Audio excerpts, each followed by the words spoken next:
National assembly کے رکن ہیں، ان پڑھ لوگ، جاہل لوگ وہاں پہ آ جاتے ہیں. اسلام آباد کی سیفی صاحب جو کل آبادی ہے تقریباً 25 لاکھ آبادی ہے، تقریباً 12 لاکھ رجسٹرڈ یہاں ووٹرز ہیں، کتنے ووٹ لینے میں کامیاب ہو جائیں گے اسلام آباد کے تینوں حلقوں سے آپ؟ عمران بھائی کیا مطمئن ہونا ہے ہم نے، یہاں جس کی لاٹھی اس کی بھینس. تک سیٹ ایڈجسٹمنٹ کے حوالے سے یا کوئی آفر آپ کو کی گئی یا کچھ اور آپ کو کہا گیا ہو اسلام آباد کے تینوں حلقے اپنا آپ امیدوار بٹھا دیں یا آپ ہمارے ساتھ آ جائیں، ابھی تک کوئی ایسی آفر ہے آپ کو؟ جی میرے پاس ایسی آفرز ہیں، میرے پاس نام لینا اچھا نہیں ہوتا، میرے پاس تو وننگ کینڈیڈیٹس بھی آئے ہیں کہ وننگ کینڈیڈیٹ تقریباً سارے پی ٹی آئی چھوڑ گئے ہیں. کسی کا نام لینا اچھی بات نہیں ہوتی، وہ ہلکا مینشن کر دیں آپ. جی السلام علیکم ناظرین، میں ہوں میزبان عمران ملک اور آپ دیکھ رہے ہیں 65 نیوز پوائنٹ. ناظرین 8 فروری 2024 کو پاکستان میں الیکشن کا اعلان ہو چکا ہے اور تمام سیاسی جماعتیں اور آزاد امیدوار اس وقت الیکشن کمپین میں ہیں. تحریک لبیک پاکستان بھی اپنی الیکشن کمپین کر رہی ہے اور اسلام آباد کے الیکشن کے حوالے سے بات کرنے کے لیے ہمارے ساتھ موجود ہیں تحریک لبیک پاکستان اسلام آباد کے ناظم اعلیٰ چودھری رضوان سیفی صاحب. سیفی صاحب کیسے ہیں آپ؟ الحمدللہ جناب. الیکشن شیڈول میں مصروف ہوں گے آپ؟ جی بے شک الیکشن میں کمپین. اچھا سیفی صاحب، میں اسلام آباد کے الیکشن کے حوالے سے گفتگو کروں گا آپ سے. اسلام آباد میں جو آپ نے 3 امیدوار اپنے کھڑے کر دیے ہیں اور آج شاید آپ نے ان کے ٹکٹ بھی جاری کر دیے ہیں، کون لوگ ہیں، کیا ان کا سیاسی بیک گراؤنڈ ہے، ہمارے ناظرین کو آپ آگاہ کریں گے؟ بسم اللہ الرحمن الرحیم. ملک صاحب بہت شکریہ، آپ ہمارے زون الحافظ میں آئے جناب اور ہمیں وقت دیا. ہمارا حلقہ NA46 سے چودھری غلام قادر صاحب ہمارے کینڈیڈیٹ ہیں، ٹھیک ہے. NA47 سے ہمارے جناب حافظ خاور اخلاص ستی صاحب کینڈیڈیٹ ہیں اور NA48 سے ہمارے چودھری اظہر محمود صاحب ہمارے NA کے کینڈیڈیٹ ہیں، ٹھیک ہے. چودھری اظہر محمود صاحب سابقہ UC رواد کے چیئرمین ہیں اور وہ UC انہوں نے آزاد حیثیت سے جیتی تھی. تحریک لبیک پاکستان کے پاس ایسا کینڈیڈیٹ ہے کہ اس طرح کا اور کینڈیڈیٹ اسلام آباد کیا پورے پاکستان میں اور کسی جماعت کے پاس نہیں ہے، اور یہ صرف میرا دعویٰ نہیں ہے، ٹھیک ہے، اس کو میں اپنی دلیل سے ثابت کر سکتا ہوں، ٹھیک ہے. کہ وہ بندہ 5 سال اس UC کا چیئرمین رہا، وہاں سے تقریباً 37 کروڑ روپیہ ریونیو انہوں نے 5 سالوں میں اکٹھا کیا، لیکن وہ بندہ پانی کی بوتل اپنی لے کے جاتا تھا. اور جب وہ شامل ہوا تو اس نے کہا مجھ سے حلف لے لیں، میں ایک سوتر کا بھی روادار نہیں ہوں. جب میں چیئرمین بنا تو میں نے قومی خزانہ اپنے اور اپنے بچوں پہ حرام کر دیا تھا. ٹھیک ہے سیفی صاحب، لوگوں کے ذہنوں میں سوال یہ بھی ہے کیونکہ پچھلی مرتبہ 2018 کے الیکشن میں آپ بھی NA کے امیدوار تھے، آپ اسلام آباد سے، اور آئی تھنک تیسری پوزیشن پہ آپ تھے، تو اس مرتبہ کیوں نہیں آپ نے الیکشن کنٹیسٹ کیا؟ اصل آپ کا یہ اچھا سوال ہے. معاملہ یہ ہے کہ الیکشن شیڈیول جاری ہوا تو والد صاحب انتہائی علیل تھے، ٹھیک ہے، اور وہ تقریباً ٹوٹل بیڈ پہ چلے گئے تھے. اور الیکشن شیڈیول کے آپ کے جب پیپر سبمٹ ہونے تھے اس سے 1-2 دن پہلے ان کا انتقال ہو گیا، ٹھیک ہے. اب یہ ایسی مصروفیت تھی کہ الیکشن زندگی میں بار بار آتے ہیں، لیکن والدین کی خدمت کا موقع آپ کو کبھی کبھی ملتا ہے. میں نے اپنی برادری دوستوں کی مشاورت سے پھر یہ فیصلہ کیا کہ اس دفعہ چودھری اظہر صاحب کو موقع دیتے ہیں اور میں والد صاحب کی خدمت میں جو ہے نا انشاءاللہ مصروف ہوں گا. جب آپ کے والد صاحب کا انتقال ہوا، یہاں تحریک لبیک کی پوری قیادت یہاں پہ آئی اور سعد رضوی صاحب آئے، ان کے ساتھ دیگر جو شورا کے ممبران تھے اور دیگر جو عہدیدار تھے سارے یہاں پہ آئے، تو کیا اس سے ثابت ہی ہوا کہ رضوان سیفی صاحب کی اسلام آباد میں پوزیشن اسٹرانگ ہے اور بڑے ایک اہم عہدے پہ فائز ہیں؟ جی الحمدللہ، میری قیادت کا میں شکر گزار ہوں کہ وہ مجھ پہ انتہائی اعتماد کرتے ہیں. میں اس وقت ان کی مہربانی سے مرکزی شورا کا رکن ہوں اور مرکزی لیگل ایڈوائزر ہوں، ٹھیک ہے. یہ مرکز میں میرا عہدہ ہے اور الحمدللہ اسلام آباد کے تینوں حلقوں کے ٹکٹس میں اتھارٹی تھا، میرے سگنیچر سے جاری ہوں. ٹھیک ہے سیفی صاحب، تحریک لبیک پاکستان کو جو منشور ہے وہ نمبر 1 پہ ہے، ناموس رسالت اور حرمت رسول، اس میں کوئی شک نہیں ہے. اس کے علاوہ تحریک لبیک پاکستان اپنا کیا منشور لے کے میدان میں اتری ہے جس کی وجہ سے پاکستانی عوام کے مسائل حل ہوں گے؟ دیکھیں تحریک لبیک کا ویسے تو ہمارا 25 نکاتی جو منشور ہے وہ جاری ہو چکا ہے، ٹھیک ہے. وہ آپ کتابچہ دے دیتے ہیں، وہ آپ وائرل کر دیں، ٹھیک ہے. اور جو اہم ہم اعلان کر رہے ہیں کہ اسلام، پاکستان اور عوام، ٹھیک ہے. سب سے پہلے اسلام ہے کہ اس پہ کوئی کمپرومائز نہیں ہو سکتا، اور پاکستان کی اساس بھی اسلام پہ ہے۔ پاکستان بناتے وقت یہ نعرہ لگایا گیا تھا کہ پاکستان کا مطلب کیا، لا الہ الا اللہ۔ اور دوسری بات ہے، پاکستان ظاہر ہے وطن عزیز ہمیں اپنی جانوں سے پیارا ہے، اور یہ ملک ہے تو میں اور آپ ہیں، اور ہم اتنے ٹھاٹ سے، اتنی عزت اور اتنی وقار سے اپنی زندگی گزار رہے ہیں، ٹھیک ہے۔ تیسرے نمبر پہ عوام آ جاتے ہیں۔ ہماری اولین ترجیح اس عوام کی خدمت ہے، اور اس طرز کی خدمت ہے کہ جیسے قرون اولیٰ میں لوگوں نے کر کے دکھائی۔ میں سیفی صاحب، اسلام آباد کے لوگوں کے بہت سارے مسائل ہیں، ان مسائل کو کیسے آپ حل کریں گے، اور بیسکلی آپ کی نظر میں جو اسلام آباد کے لوگ جن مسائل کا شکار ہیں وہ کون کون سے مسائل ہیں؟ دیکھیں، اس وقت اسلام آباد میں بہت بڑا جو مسئلہ ہے لوگوں کا، وہ پانی کا ہے۔ پہلے نمبر پہ جو ہم دیکھ رہے ہیں، پانی کا مسئلہ لوگوں کا ہے، پینے کا صاف پانی لوگوں کو میسر نہیں ہے، ٹھیک ہے۔ دوسرا مسئلہ لوگوں کا گیس کا ہے۔ بہت سارے لوگوں کو میں علاقوں میں گیس کا پریشر ہی نہیں ہے، گیس لگی ہوئی ہے، اور بہت سارے علاقوں میں گیس ہے ہی نہیں، ٹھیک ہے۔ اس کے بعد یہاں گلیوں کا مسئلہ ہے، سیوریج کا مسئلہ ہے، ہاسپٹلز کا مسئلہ ہے لیکن کم ہے، کیونکہ ہمارے پاس پیمز ہاسپٹل موجود ہے، پورے پاکستان سے لوگ آتے ہیں۔ دیکھیں، پانی کا مسئلہ جو میں نے آپ سے پہلے گزارش کی ہے کہ فنڈ آپ کے پاس، آپ فنڈ ریزنگ کر سکتے ہیں، ٹھیک ہے، اگر آپ کرنا چاہیں دیانتداری سے۔ اگر جتنی فگر میں نے پہلے ذکر کیا ہے 100 ارب روپیہ، اگر آپ کے پاس اتنے پیسے آتے ہیں اور آگے وہ آپ اسلام آباد پہ لگاتے ہیں، دیانتداری سے اس کو اکٹھا کرتے ہیں اور ایمانداری کے ساتھ آگے خرچ کرتے ہیں، تو میرا نہیں خیال کہ اسلام آباد میں کوئی بھی مسئلہ باقی رہے، سیوریج، پانی، تعلیم، صحت، کچھ بھی باقی نہیں رہتا، ٹھیک ہے۔ دوسری ہماری پرائرٹی یہ ہوگی کہ ہم بلدیات میں جو آپ کی طاقت کا سرچشمہ عوام ہے، انہوں نے جو اپنے نمائندے سلیکٹ کیے ہیں، ان تک اختیارات کی منتقلی کریں۔ دیکھیں، پوری دنیا میں جو آپ کا گلی محلے کے مسائل ہیں وہ بلدیاتی نمائندہ حل کرتا ہے۔ صرف یہ پاکستان کی بدقسمتی ہے کہ جہاں ہمارے نیشنل اسمبلی کے رکن نے ان پڑھ لوگ، جاہل لوگ وہاں پہ آ جاتے ہیں، اور وہ اپنے اقتدار اور اپنی انا کی خاطر اقتدار کی منتقلی آگے نہیں کرتے۔ بھائی ایم این اے کا کیا کام ہے کہ وہ گلی محلے کے مسائلوں میں الجھا رہے؟ ایم این اے نے جناب اپنا قوانین سازی کرنی ہے، اس نے ملکی وسائل کو عوام تک آسانی سے کیسے ڈلیور ہونا ہے اس پہ قانون سازی کرنی ہے، جو تقاضے ہیں وقت کے اس کے مطابق ملک کی ترقی کے لیے آگے قانون سازی کرنی ہے۔ یہاں ہمارا ایک ایم این اے اس ساری زندگی اسے یہ بھی نہیں پتہ ہوتا، 5 سال وہ گزار لیتا ہے کہ کیا قوانین بنے ہیں، اور جو پاس میں قوانین ہو رہے ہیں جن پہ میں سگنیچر کر رہا ہوں وہ قانون کیا ہے۔ کتنی ایسی باتیں آئی ہیں آپ کے سامنے نواز شریف کے دور میں، جو 2017 میں جب بابا جی آئے تھے جہاں ختم نبوت کا مسئلہ ہوا، کتنے ایم این ایز نے کہا جی ہم نے پڑھا ہی نہیں ہے۔ اس دفعہ بھی کتنے ایسے قانون پاس ہوئے ہیں جو انہوں نے کہا جی ہم نے پڑھے ہی نہیں ہیں۔ دیکھیں، سسٹم کو ان لوگوں نے خراب کر دیا ہے، اپنے من پسند لوگوں کو لاگے، اپنے چاپلوس لوگوں کو لاگے، اور نااہل لوگوں کو لاگے، اور بددیانت لوگوں کو لاگے۔ ایک المیہ بن گیا ہے کہ عزت کا معیار صرف پیسہ، بڑی گاڑی، بڑا مکان رہ گیا ہے۔ لوگ یہ نہیں دیکھتے کہ یہ چیزیں اس نے حاصل کہاں سے کی ہیں، بس اس کو ایک معیار بنا دیا گیا ہے۔ انشاءاللہ طریقے لبیک پاکستان پڑھے لکھے، دیانتدار اور ایماندار لوگ اسمبلیز میں لائے گی، ٹھیک ہے، وہ انشاءاللہ بہترین قانون سازی وقت کے تقاضوں کے مطابق کی جائے گی، اور جو اختیارات ہیں وہ بلدیاتی نمائندوں کو دیے جائیں گے تاکہ گلی محلے کے جو مسائل ہیں وہ احسن طریقے سے حل کیے جائیں۔ سابقہ دور حکومت میں کیونکہ پی ٹی آئی کی جو حکومت تھی، اس دوران ایک شوشہ چھوڑا گیا، جس کو میں شوشہ ہی یہ کہوں گا، کہ اسلام آباد کے جو نوجوان ہیں ان کو روزگار دیا جائے گا، نوکریاں دی جائیں گی، اسلام آباد کا کوٹا اناؤنس کیا گیا۔ محض وہ کچھ جو سفارشی لوگ تھے وہ بھرتی ہوئے، باقی اسلام آباد کا نوجوان تو ویسے ہی آج رول رہا ہے، در بدر وہ ہو رہا ہے۔ ریونیو کے مسئلے یہاں پہ سیم اسی طرح ہیں، نوکریوں کے مسئلے کو کیسے آپ حل کریں گے؟ دیکھیں، نوکریوں کا مسئلہ اگر آپ میرٹ پہ معاملات حل کریں تو آپ کا نوکری کا کوئی مسئلہ نہیں رہتا۔ آپ نے خود یہ بات کر دی ہے کہ یہاں سفارش کا سسٹم چلتا ہے، ٹھیک ہے، تو جب آپ میرٹ پہ آئیں گے، تو میرٹ میں نوکریوں کے مسائل خود بخود حل ہو جائیں گے، ٹھیک ہے۔ دوسری بات، انشاءاللہ ہم کوشش کریں گے کہ جو اس ملک کے پیسے کو یہاں سے اٹھا کے انہوں نے سارے باہر بھیج رہے ہیں، ہم اس ملک میں انڈسٹری کا قیام کریں گے، ٹھیک ہے۔ سیفی صاحب، اسلام آباد کے حوالے سے بات کریں، جو حلقہ بندیاں ہوئی ہیں، کیونکہ پہلے یہاں پہ 2 حلقے تھے، غالباً NA51 اور NA52 اور 53 تھے، 54 بھی تھا، بالکل سوری۔ اب اس کو یہاں پہ 46 47 48 کر دیا گیا اور حلقہ بندیاں بھی کافی چینج اس میں ہو گئی ہیں. مختلف علاقہ جات جو پرانے حلقوں سے نکال دیے گئے نئے میں ڈال دیے گئے. ان حلقہ بندیوں سے کیا مطمئن ہیں آپ؟ کیا یہ درست حلقہ بندیاں ہوئی ہیں؟ عمران بھائی کیا مطمئن ہونا ہے ہم نے؟ یہاں جس کی لاٹھی اس کی بھینس.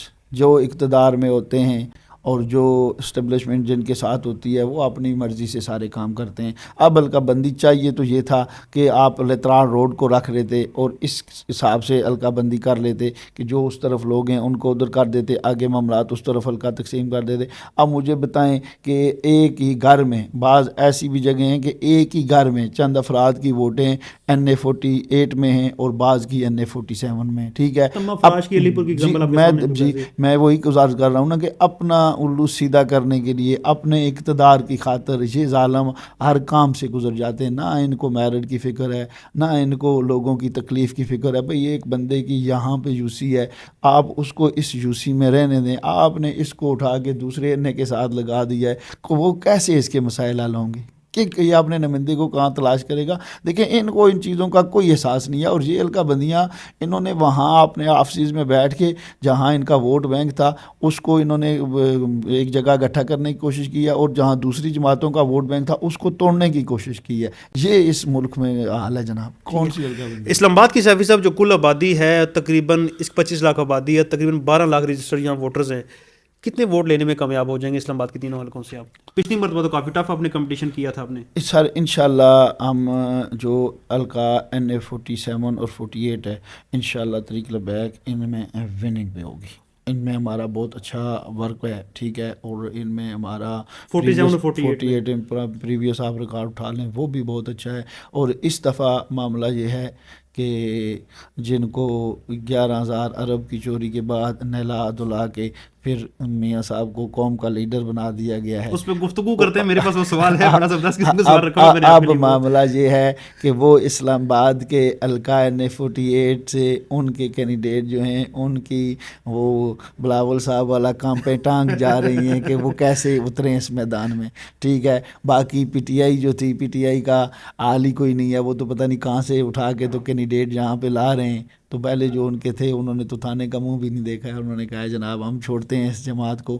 تو انشاءاللہ ان دونوں حلقوں سے ہماری بہت اچھی پوزیشن ہے اور انشاءاللہ ہم ان سے الیکشن ون کریں گے. سیفی صاحب اسلام آباد میں الیکشن آپ کنٹیسٹ کر رہے ہیں اور امیدوار آپ نے کھڑے بھی کیے ہوئے ہیں. اوورال پورے پاکستان میں مختلف صوبائی اور جو قومی اسمبلی کی سیٹیں وہاں پہ آپ کے امیدوار موجود ہیں.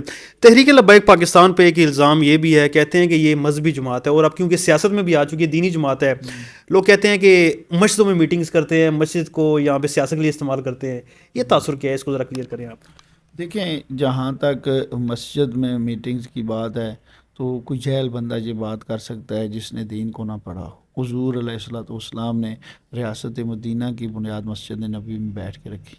حضور علیہ الصلوۃ والسلام نے ریاست مدینہ کے تمام انتظامات تمام امور مسجد میں بیٹھ کے چلائے. حضور علیہ الصلوۃ والسلام نے جتنے بھی باہر سے وفود آتے تھے, جو آپ نے جہاد کے لیے قافلے اپنے لشکر روانہ کرنے تھے, سارے معاملات مسجد میں چلائے. ٹھیک ہے, تو دیکھیں ہم تو اس پہ عمل پیرا ہیں. اب اگر کوئی اور بھی اگر کسی اور جماعت کے پاس ایسا منشور ایسا نعرہ اور ایسی سپیچ ہے جو وہ مسجد میں کر سکتا ہے تو وہ کرے.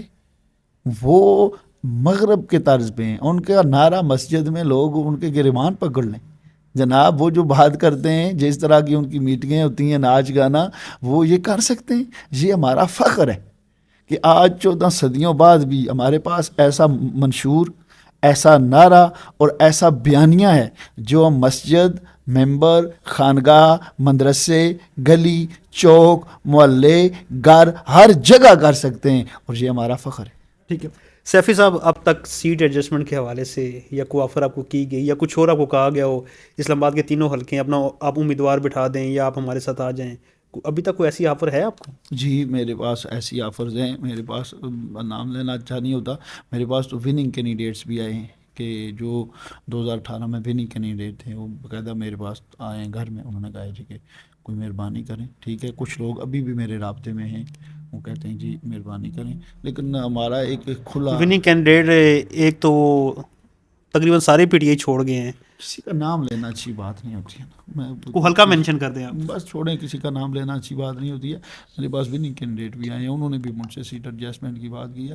میں نے کہا جی معاملہ یہ ہے کہ ہمارے نظریے کے ساتھ کھڑے ہو جائیں, ٹھیک ہے.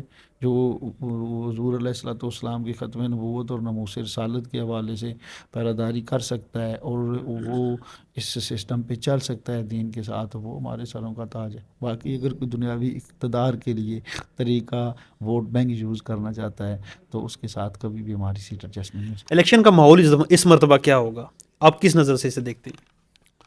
الیکشن کا ماحول اسلام آباد کی حد تک ٹھیک ہے جناب, انشاءاللہ ہمیں کوئی ٹینشن نہیں ہے جی. ٹینشن ان کو ہو کہ جنہوں نے کسی کا مال کھایا ہوا ہے, ٹھیک ہے, جنہوں نے پہلے کرپشن کی ہوئی ہے, جنہوں نے ختم نبوت اور ناموس رسالت پہ ڈاکے ڈالے ہوئے ہیں, جنہوں نے قوم سے وعدے کر کے وہ پورے ہی نہیں کیے ہیں, تو وہ الیکشن میں جو ہے نا وہ جانے سے ڈر رہے ہیں اور ڈر رہے ہیں کہ معاملہ کیا ہوگا. ہم تو بڑے تسلی کے ساتھ عوام کے سامنے جا رہے ہیں اور الحمدللہ عوام ہمیں بڑی عزتوں سے نواز رہی ہے, اپنے سر آنکھوں پہ بٹھا رہی ہے, ہمارے کینڈیڈیٹس کو بھی اور ہمارے جو ذمہ داران ہیں ان کو بھی. فی الحال تک تو ماحول اچھا ہے, لیکن اگر کسی نے ماحول خراب کرنے کی کوشش کی تو ہم ہر طرح کی صورتحال سے نپٹنے کے لیے تیار بیٹھے. سیفی صاحب ایک سوال کرنے لگا ہوں ایسا, کیونکہ موجودہ جو حالات جا رہے ہیں, پی ٹی آئی کو الیکشن سے باہر کرنے کی کوشش کی جا رہی ہے, کبھی ان سے بلے کا نشان چھینا جا رہا ہے, کبھی ان کے امیدواروں سے کاغذات نامزدگی چھینے جا رہے ہیں. عمران خان صاحب ابھی جیل میں ہیں, ان کے اوپر کیسز ہیں, ان کی ضمانت کب ہوتی ہے, کسی ڈیل سے باہر آتے ہیں, کن حالات کے اندر باہر آتے ہیں, وقت سے پہلے کچھ نہیں کہا جا سکتا. لیکن ایک وقت ایسا بھی تھا جب خادم حسین رضوی صاحب مرحوم کو جیل میں رکھا گیا, سعد حسین رضوی صاحب کو جیل میں رکھا گیا. آپ بھی خود اس سے پہلے کئی مرتبہ جیل کی اور حوالات کی سیر کر کے آ چکے ہیں.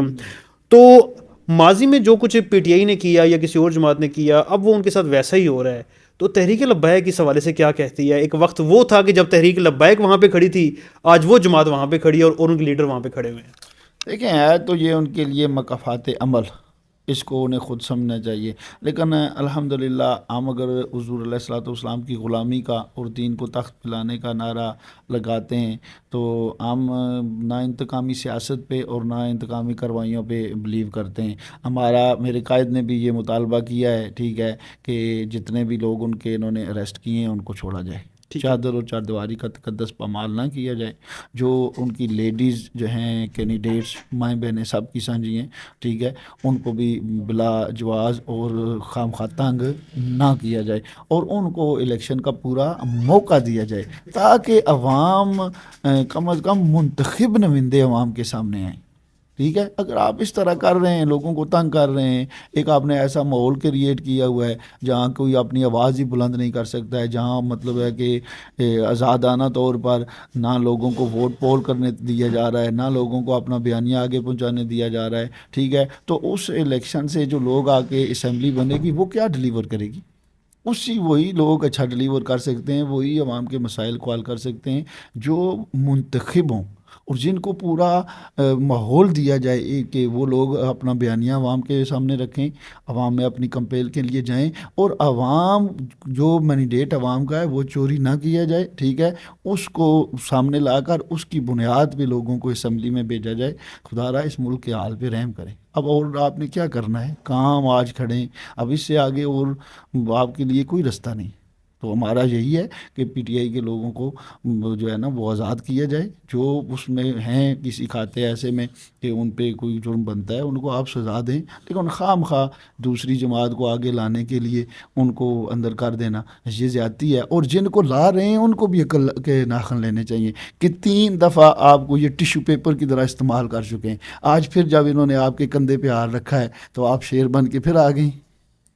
آپ یعنی کہ کسی سیاسی جماعت سے اگر انتخابی نشان اگر چھینا جائے یا ان کے کاغذات نامزدگی چھینے جائیں تو آپ اس کے حق میں نہیں ہیں, آپ اس بات کا دفاع نہیں کریں گے؟ قطعاً نہیں ہے جی, تحریک لبیک نہیں کرے گی اس بات کا دیکھیں جی, اب پی ٹی آئی کے اس 3 سالہ دور پہ میں جہاں بیٹھا ہوں مجھ پہ 9 FIR ہوئی ہیں جن میں 7 780 کی, ٹھیک ہے, لیکن ہماری پھر بھی یہی بات ہے, یہی موقف ہے کہ پی ٹی آئی کے لوگوں کو آزاد کیا جائے, بلا جواز ان کا نشان ان سے نہ چھینا جائے, ٹھیک ہے, اور وہ اس ملک کے شہری ہیں, ان کو پورا حق حاصل ہے کہ وہ میدان میں آئیں, اپنا بیانیہ قوم کے ساتھ رکھیں اور ان کو ایک جس طرح باقی جماعتوں کو ایک موقع فراہم کیا جا رہا ہے اس طرح ان کو بھی الیکشن لڑنے کا پورا موقع فراہم کیا جائے. ٹھیک ہے, اگر تحریک لبیک کوئی سیٹیں الیکشن کی ون کرتی ہے تو مجھے بتائیں کہ کس جماعت کے ساتھ آپ الحاق آپ کریں گے, کس کی آپ حق میں ہوں گے؟ ہم دیکھیں جی کسی کے ساتھ بھی نہیں ہوں گے. ہم اسمبلی میں اپوزیشن میں بیٹھیں گے اور ڈٹ کر انشاءاللہ اپوزیشن کریں گے, اور جو عوام کا مینڈیٹ ہم لے کے جائیں گے انشاءاللہ ہم اس پہ عوام کے مسائل کو حل کرنے کے لیے, اس ملک کی ترقی کے لیے اور اسلام کو جو ہے نا وہ نافذ کرنے کے لیے, اسلامی قوانین کی قانون سازی کرنے کے لیے ہم انشاءاللہ اپنا پورا کردار ادا ٹھیک ہے, 8 فروری کے حوالے سے الیکشن ہوگا, اپنے ووٹر سپورٹرز کو کیا پیغام دیں گے؟ ہمارے ووٹر سپورٹرز کو ہمارا یہی پیغام ہے کہ 75 سال ہو گئے ہیں, سارے لوگ یہی آپ سے بات کر رہے ہیں. ٹھیک ہے, آپ نے سب کچھ دیکھ لیا ہے, تبدیلی کا نعرہ بھی دیکھ لیا ہے, ٹھیک ہے, ملک سواروں کا نعرہ بھی دیکھ لیا ہے, پاکستان کھپے کا نعرہ بھی دیکھ لیا ہے. خدا را حضور کے دین کے ساتھ کھڑے ہو جائیں. اگر 1400 سال پہلے عرب کے سیرا نشین جن کے پاس لباس بھی مکمل نہیں تھا, جن کے جوتے بھی پھٹے ہوئے تھے, جن کے پاس 3 وقت کے کھانے کے لیے بھی نہیں تھا, جن کے پاس سواریاں بھی نہیں تھیں, وہ دین کے ساتھ کھڑے ہوئے تو اللہ نے انہیں آدھی دنیا پہ حکومت عطا کی, اور اس وقت کی سپر پاوروں کو ان کے قدموں میں لا کے ڈال دیا. آج بھی رب بھی وہی ہے, رب کا رسول صلی اللہ تعالی وسلم بھی وہی ہیں, اور اسلام بھی وہی ہے. کمی صرف اس بات کی ہے کہ ہم اسلام کے ساتھ کھڑے ہو جائیں. اگر آج بھی ہم اسلام کے ساتھ کھڑے ہو جائیں تو آج بھی اللہ پاکستان کو سپر پاور بنا دے گا, اور سپر پاوروں کو پاکستان کے قدموں میں لا کے ڈال دے گا. آج بھی ہمارے حالات انشاءاللہ بہترین ہو جائیں گے, جیسے حضرت عمر بن عبدالعزیز رحمۃ اللہ علیہ کے دور میں تھے کہ پورے ملک میں کوئی زکوٰۃ لینے والا نہیں تھا. لیکن شرط یہ ہے کہ کھلاڑیوں, زرداریوں اور شریفوں کے ساتھ نہیں, اسلام کے ساتھ کھڑے ہو جائیں. اسلام آباد میں اگر جماعت اسلامی سے اگر آپ سیٹ ایڈجسٹمنٹ کرتے ہیں تو اس کے چانسز ہیں کیا؟ دیکھیں, جماعت اسلامی اگر اس بات پہ آتی ہے کہ وہ ووٹ لے کر تو کراچی میں پیپلز پارٹی کے ساتھ ادار نہ کریں, ادھر جا کے کشمیر میں دوسرے کیا ہیں پی ٹی آئی والوں کے ساتھ نہ بیٹھیں, اسلام کے نام پر ووٹ لیتے ہیں, اسلام کے نام پر کھڑے رہیں تو پھر تو کوئی بات کی جا سکتی ہے. لیکن ووٹ اسلام کے نام پر سندھ میں آپ پیپلز پارٹی کے ساتھ بیٹھ جاتے ہیں, کشمیر میں آپ پی ٹی آئی کے ساتھ بیٹھ جاتے ہیں, مرکز میں آپ نون کے ساتھ بیٹھ جاتے ہیں, تو یار یہ تو زیادتی ہے. اور سنی طریق وہ ہماری حمایت کر رہی ہے جناب. دیکھیں لاہور سے جتنی سنی طریق ہے ساری نے سب نے ہماری حمایت کر دی ہے. اسلام آباد اور جناب ادھر سے اسلام آباد میں سنی طریقہ وجود ہی نہیں ہے. وہ 2-4 بندے ہیں, انہوں نے مجھے پہلے کہا تھا, میں نے کہا جی کریں. اور کراچی میں بھی جو سنی طریق کے اہم رہنما ہیں انہوں نے سرورت اجاز قادری صاحب کے علاوہ سب نے ہماری حمایت کر دیا. اور سرورت اجاز قادری صاحب بادشاہ ہیں نا جی, ہمارے لیے قابل احترام ہے. انہوں نے پچھلی دفعہ ایک پارٹی کے سربراہ ہو کر این اے کا الیکشن لڑا اور 1300 ووٹ لی. آپ مجھے بتائیں کہ ہم کیا ان کو کہہ سکتے ہیں. اس دفعہ کاغذات ہی مسترد ہو گئے ہیں. بس پھر دیکھ لیں, ان کو خود سوچنا چاہیے کہ عزت کہاں ہے, ہم کہاں کھڑے ہوئے جچتے ہیں, ہمیں کہاں کھڑا ہونا چاہیے, ہمیں کس صف میں کھڑا ہونا چاہیے. یہ تو ماشاءاللہ وہ عالم دین ہیں, انجینئر ہیں, انہیں یہ اچھا فیصلہ کرنا چاہیے. سر بہت شکریہ سیفی صاحب, آپ نے اپنا وقت دیا. ناظرین, یہ تھے تحریک لبیک پاکستان اسلام آباد کے ناظم لاچوئی رضوان سیفی صاحب, جو کہ الیکشن کے حوالے سے گفتگو کر رہے تھے. اس کے ساتھ ہی ناظرین میں آپ سے اجازت چاہتا ہوں. عمران ملک 65 نیوز پوائنٹ اسلام آباد سے.